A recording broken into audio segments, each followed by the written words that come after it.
Great. Welcome back to Expert Perspectives on Obesity Management, presented by Cedars-Sinai Medical Center at Diabetes Series Live. You are tuned into the live session, Addressing Weight Loss During a 15-Minute Office Visit. My name is Dr. Lawrence Apple, and I'm Professor of Medicine at Johns Hopkins Medical Institutions. In addition, I'm Director of the Welch Center for Prevention, Epidemiology, and Clinical Research, a joint program of the Johns Hopkins School of Medicine and the Bloomberg School of Public Health. Before we get started, I'd like to remind you that today's session is a live interactive program that allows me to take questions in real time throughout this presentation. I encourage you to send your questions anytime by typing them in the box located at the lower left-hand side of your screen. Let's go ahead and get started. Okay, as I mentioned before, the topic that I'm going to cover is addressing weight loss during a 15-minute office visit. And I must say is that as a primary care internist, I recognize that most of us do not have 15 minutes, and we have a lot to accomplish in that office visit, and it's often a 2 to 3 minute conversation in which we try to accomplish behavior change. So I think we need to keep that in mind. So I do have a single disclosure. Johns Hopkins has an institutional conflict of interest with Healthways, a company that is developing a commercial weight loss program called Energy that is based on the results of the POWER trial that I'm going to discuss today. So let me provide an outline of what I will cover. First, I'll discuss the reason for the obesity epidemic. Is it environment and/or genes? Second, I'm going to discuss what a typical behavioral weight loss program covers and includes. I'll provide lessons from 20 years of research on weight loss by myself, and again, I emphasize that I'm a primary care internist.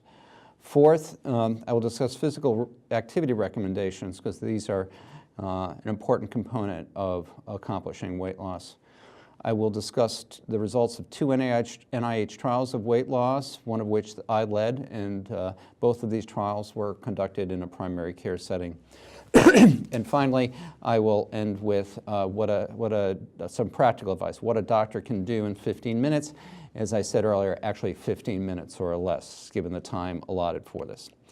So first of all, we have to consider what is the cause of the obesity epidemic.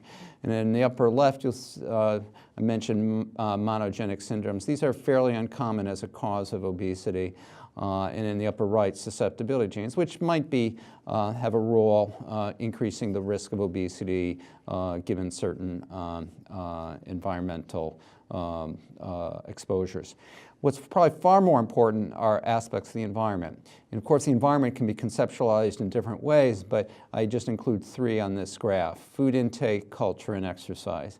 Increased food intake, a culture that promotes increased intake, decreased physical activity are major components. The obesity epidemic has evolved rapidly over the series of a few decades, and it is certainly not related to genetic drift related to selection. So at the center is the environment, and some individuals have called it the toxic environment, and I actually think that that's a correct term to apply.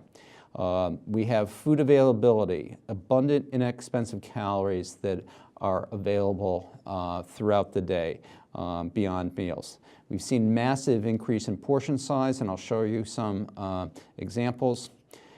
We now have very calorie-dense food that we routinely consume.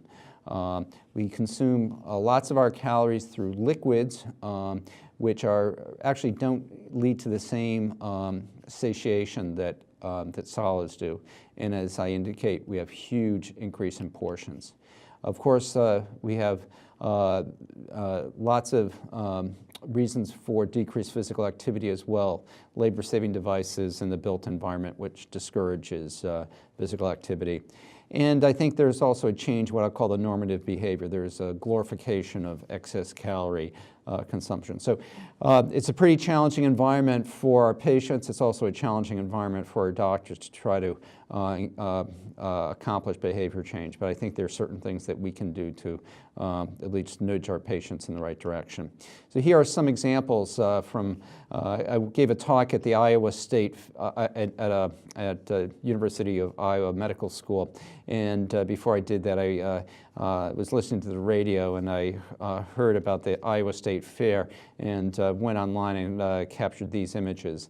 Double bacon corn dog, blue sapphire funnel cakes. Not only are these dense in terms of calories and calories from undesirable source, but they are huge in terms of portions. And my favorite, deep fried butter. We also have had a massive increase in portion size.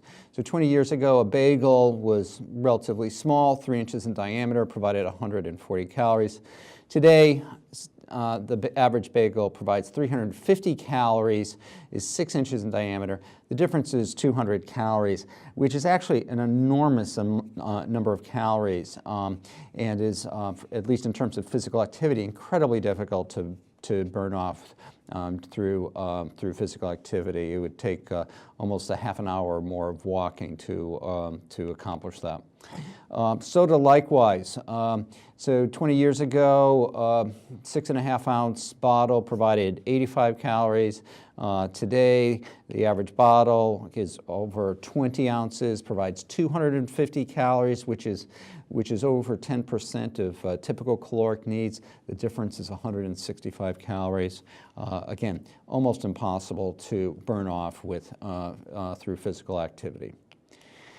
So what do we do when we conduct weight loss programs in the research setting, or when we implement behavioral weight loss programs in a commercial setting? So a typical program, first of all, has to target those who are most interested in weight loss. And in many respects, this is similar to smoking cessation, where individuals have been classified according to stages of change. This is not a perfect classification for weight loss, but I still think it's reasonable to identify the individuals where you're going to sort of triage and spend most of your time. People who are pre-contemplating, they're not interested in weight loss, you're not going to spend any time, nor do they enroll in programs.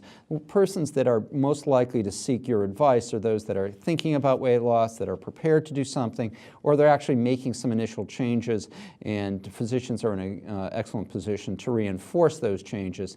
And maintenance, that actually, you could also indicate that those are candidates for weight control interventions, more along the lines of providing support to continued efforts.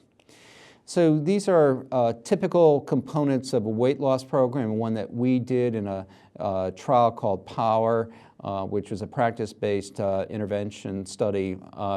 And one thing that's very important is that most programs start off with an early intensive phase with frequent contact, typically weekly during the first 3 to 6 months, where individuals are provided advice and counseling on how to lose weight, and then with monthly contact. So physicians really are not in a position to have such frequent contacts. So what I'm going to provide are just some cues later on as to how you can try to make up for that intensity and frequency.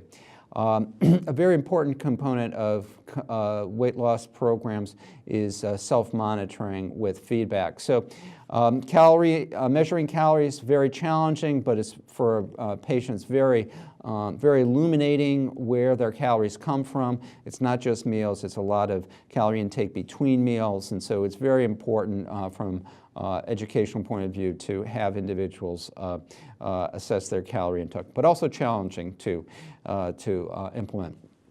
Exercise and weight are easier to self-monitor. I'll point out later, I actually do that myself. I measure, in a very simplified way, the minutes of physical activity that I do, and then do it on a paper calendar, and the same with weight.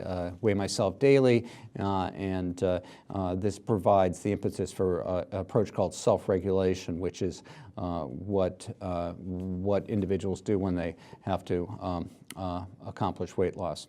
We do aim for accountability. today, namely